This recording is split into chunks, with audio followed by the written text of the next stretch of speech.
Halo guys, aku akan melanjutkan cerita alur film tentang The Daily Life of the Immortal King episode ketiga. Bagi yang penasaran, simak ya.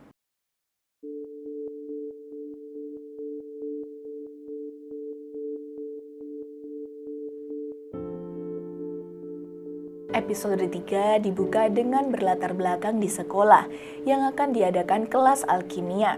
Orang-orang mempersiapkan beberapa barang-barang yang akan dibawa untuk digunakan untuk membuat pil, termasuk Chen Zhao yang membawa tungku milik kakeknya. Untuk membuat Sun Rong terkesan, Guan Hao yang di dekatnya pun tahu kalau Chen Zhao memikirkan hal yang tidak-tidak. Setelah itu, tiba-tiba saja Sun Rong datang bersama ajudannya. Ia tidak memikirkan Chen Zhao yang ada di depannya, melainkan ia lebih fokus ke Wang Ling. Nampaknya Sun Rong jatuh cinta ke Wang Ling. Saat Wang Ling membelai rambutnya, ia bak ikan yang berada di daratan.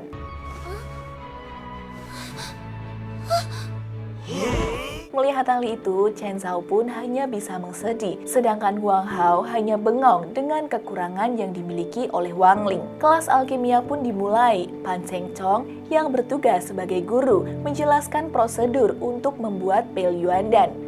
Pil Yuandan sendiri berbentuk pil yang nantinya bisa digunakan sebagai obat. Pan Cheng Chong pun mulai menjelaskan cara untuk membuat pil Yuandan, dan para murid pun langsung mempraktekannya apa yang telah guru mereka ajarkan.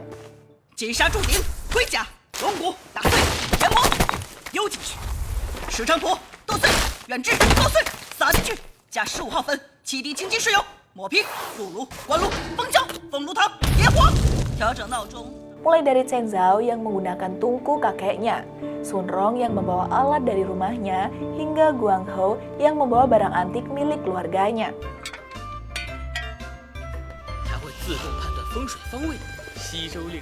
Saat sedang menunggu Pei Yuandan jadi, tiba-tiba tungku milik Chen Zhao meledak. Dan oleh karena itu, ia pun takut kalau ayahnya sampai tahu dan bisa saja memarahinya, bahkan menghajarnya.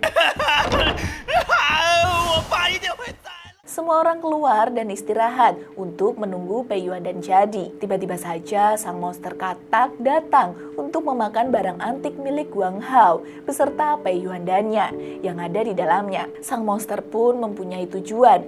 Jika memakan barang tersebut, ia bisa sepenuhnya menjadi monster. Saat itu Wang Ling datang tepat waktu, dan Wang Ling yang mengetahui niat jahat monster katak tersebut kemudian mengejar.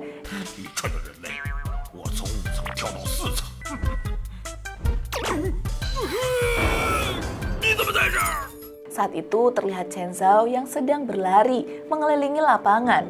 Nampaknya ia sangat menyesal akibat menghancurkan pusaka milik keluarga Chen. Karena telah rusak, ia pun takut sekali jika sewaktu-waktu ayahnya akan menghajarnya. Setelah Wang Li sedang membersihkan pusaka dari Guang Hao, tiba-tiba saja Guang Hao melihat hal tersebut. Ia mengira Wang Ling berbuat jahat kepadanya dan berusaha membuat ramuan Pei Yuandan miliknya gagal. Sementara itu, Chen Zhao yang sedang terpuruk, tiba-tiba saja hatinya dirasuki oleh iblis.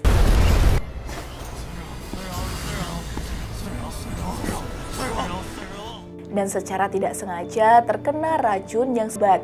Waktu yang digunakan adalah 2 jam. Tiba-tiba saja saat itu sang monster katak datang untuk kembali memakan tunggu tersebut. Guang Hao yang menggunakan mantra penyegel terhadap monster tersebut malah membuat durasi pembuatan obat menjadi lebih singkat. Wang Ling dan Guang Hao pun sepakat untuk memanfaatkan sang monster untuk mempercepat pembuatan obat. 阿尔哈就能喷出加速射线，我们就能提前做出解毒药了。等等，你们要干什么？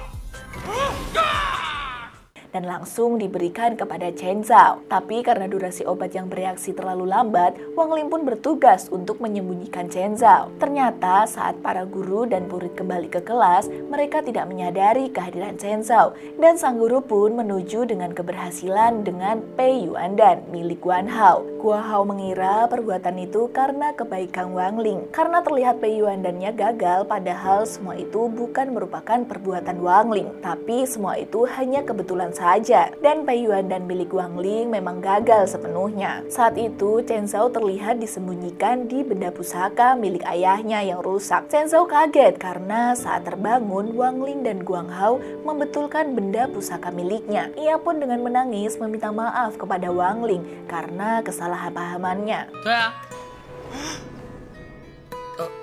王令， Tunggu kelanjutan dari The Daily Life of the Immortal King episode keempat hanya di channel Devina Story ya guys. 谢谢。